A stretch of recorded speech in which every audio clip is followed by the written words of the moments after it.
Imagine a world where airplanes were designed and built in a handmade process. Each day, engineers will assemble parts one by one. Imagine if all items and products around us were made by hand. Cars, trains, buses, clothes, medicines, and even the device on which you are watching this video. We will be back to the age before the Industrial Revolution. While handmade processes could be very interesting, the production rate could be limiting for the amount of products that can be constructed. The world that we live in today is different. We live in a world transformed by machines, a world with robots. And even the simplest processes in our lives are assisted, accelerated, and made possible through automation. If instead of engineering airplanes, you could engineer cooler things like bacteria, your process could follow the same process as in a handmade product. In the life sciences world, scientists work in the lab to engineer and build living things. They get inspired by the power of nature to create new chemical methods that becomes the drugs, food, materials, and innovation that our society is built upon. Building with biology is the future of our manufacturing.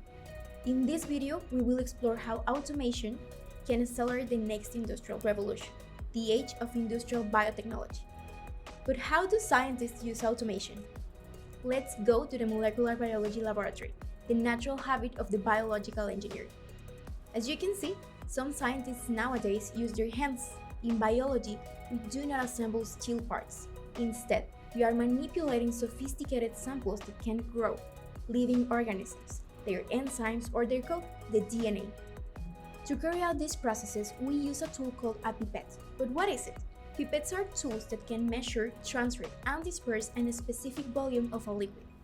If we take a closer look at a biotechnology procedure, laboratory tasks can be described as a precise mix of little droplets of biological material. To carry out one of these processes, each scientist creates a specific set of instructions. These are called a protocol. Often, the protocol tells scientists how to move and manipulate liquids with a pipette. Now, let's see an example of how molecular biology is used in the lab to solve a real-life problem. This is a swab. We use a swab to collect a nasal sample for diagnostics. What happens after you swab your nose is one of the most famous reactions in molecular biology. Remember swabbing your nose for a PCR test? They are crucial to contain, mitigate, and prevent the spread of COVID-19. Next time someone from your family asks you about PCR tests, tell them this. PCR stands for polymerase chain reaction. It is a Nobel Prize-winning method. Every molecular biologist has made a PCR reaction at least once.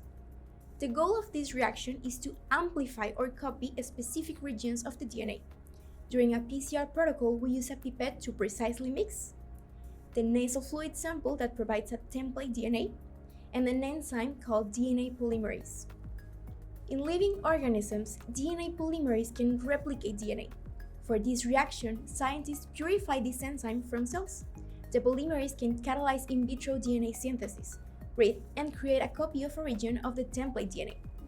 But how does the polymerase know where to start the copy? For this, we have small samples called primers or oligonucleotides that can anneal or bind at the location you want to amplify, guiding the DNA polymerase to start the in vitro reaction. We also need to add the cofactors and substrate for the DNA polymerase. Every reagent of this reaction is crucial. To perform a successful PCR, we need to precisely pipette droplets of each reaction component. For COVID-19 diagnostics, our reaction will be the nasal sample, the DNA polymerase oligonucleotides that anneal or bind specifically at the virus genetic material if present, cofactors, nucleotides, etc. Also, don't forget the controls of the reaction.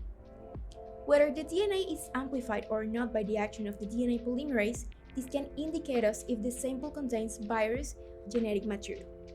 Hundreds of labs across the world are executing this reaction right now. In August of 2020, the CDC in the US reported the country performed 79 million COVID-19 tests. In only a few months, there was more testing than the population of Colombia and Ecuador combined. To achieve the scale needed to test millions of people, manually pipetting every sample is not possible. To develop surveillance technology and contain the spread of the pandemic, labs across the world developed an infrastructure to test on a large scale. hundreds of thousands of people were tested. Robots accelerated diagnostics and helped fighting the pandemic. What does this automated system look like? This is the Pandemic Response Lab, or PRL. Instead of pipetting individual tubes by hand, the PRL implements multiple robots to operate complex diagnostics tasks. These integrated systems are called work cells. They work in parallel within a single lab station. A team of scientists and automation engineers work together to build it. They developed a standardized and reproducible protocol for COVID-19 testing. The robot now runs it. This enables accurate, precise, and low-cost, high-throughput testing. They now can run 100,000 samples per day nationwide. But the world of robotics for biology is not only limited to containing the pandemic. Multiply Labs is building robotic systems that manufacture individualized drugs on a large scale. They help pharmaceutical companies automate processes that are currently bottlenecks, time-consuming tasks, and can only be done by highly trained scientists. Robots are enablers of the future of healthcare. We can protect millions of people with diagnostics, develop novel therapies, and manufacture drugs at an unprecedented scale. What else can we do with robots? BioArtBot is a project for learning synthetic biology through creative expression. With just a computer and internet connection, anyone can use the tools of robotics and genetic engineering to grow their own art. BioArtBot has bioprinted over 200 pieces of art from artists all around the world. There is something in common about all these applications: diagnostics, cell therapy, or art. They are all powered by Opentrons. As automation transforms what we can build with biology, a future in which everyone, everywhere can have access to its power is crucial, not only to accelerate technology, but to ensure that people across the world can have access to the same tools. But we face a challenge. Automation is expensive. Some robots can cost from $100,000 to $1 million. That's the obstacle an iGEM team decided to overcome in 2014. How to be an enabler of the scale that is transforming technology. Providing accessible, flexible, and affordable automation to all scientists. This is Opentrons. They are in over 6,000 labs across the world. And one of the most exciting things about it is that it is open source. That's how the same robot can be reprogrammed to diagnostics, to drug development, health, or arts. It empowers scientists with advanced hardware and software, so they focus on what matters, not pivoting. They believe there should be a robot for every scientist. We, at iGEM Design League, also believe that is the future. That's why we focus on design with biology. Synthetic biology is evolving at an unprecedented pace with the emergence of new applications at the intersection of biology and digital technologies. Artificial intelligence, big data, and automation, among other 4.0 technologies, are pushing the boundaries of what is possible with biology. This is catalyzing the development of new-to-nature products. In the future, automation and robotics will become essential in molecular and synthetic biology labs. Bioengineers will dedicate less time to pipettes and more time to design with biology. That will require the next generation of biological engineers to develop new skills to harness the power of software and hardware for biology.